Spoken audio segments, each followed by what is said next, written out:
Mr. Atheist. Okay, we're talking to the atheist still. So, Mr. Atheist, since the universe, again, all space, time, and matter, since the universe had a cause, what is it? Okay. Well, we know what? We know that the cause must be timeless, spaceless, and immaterial. Why? Because we know that time, space, and matter came into being at a specific point in the past. Why must it be timeless, spaceless, immaterial? Because we know that time, space, and matter came into existence at a specific point in the past, in the finite past, right? The cause must also be uncaused, and the first cause, why? Because otherwise nothing else could exist. We already see it's absurd to get for something to cause itself, so something had to always exist. So it must be uncaused and therefore the first cause, because otherwise nothing else could exist. This cause must also be extraordinarily powerful. Extraordinarily powerful. Why? Because it caused something to come out of nothing. It caused something to come out of nothing, so it must be extraordinarily powerful. Now this one might get a little confusing, so I'll repeat it a few times.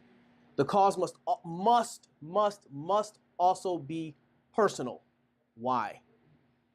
Because if the cause of the universe, because there was a cause, if the cause of the universe is eternal, okay, and non-personal, then its effect must also be eternal.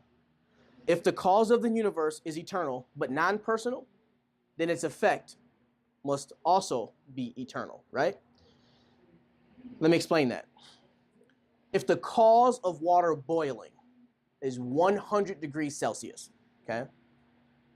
If the cause of water boiling is 100 degrees Celsius, and it has always been 100 degrees Celsius from all eternity, okay? Then there would be no point at which you would ever observe water to just begin to boil. There would be no point at which you would ever be able to observe the water just begin to boil. Why? Because it's always been 100 degrees Celsius. The cause of water boiling is 100 degrees Celsius. It has always been boiling at that point. But let me continue. It would have always been boiling, right? So since the cause of water boiling has always been there. Now, number two.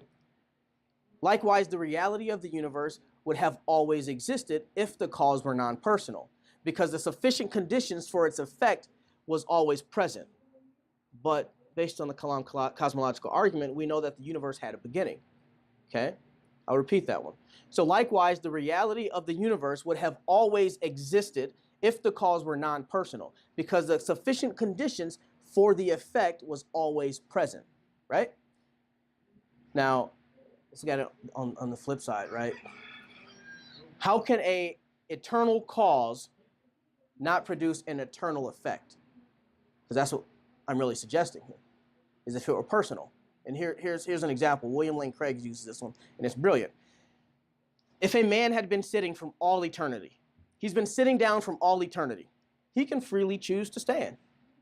This is how you can have an eternal cause with a temporal effect. That's how you can have an eternal cause with a temporal effect. It has to be personal.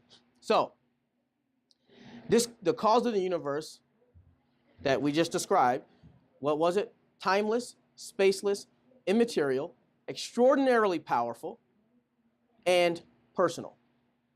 This describes the theistic universe, and more specifically, the God of the Bible. Thank you.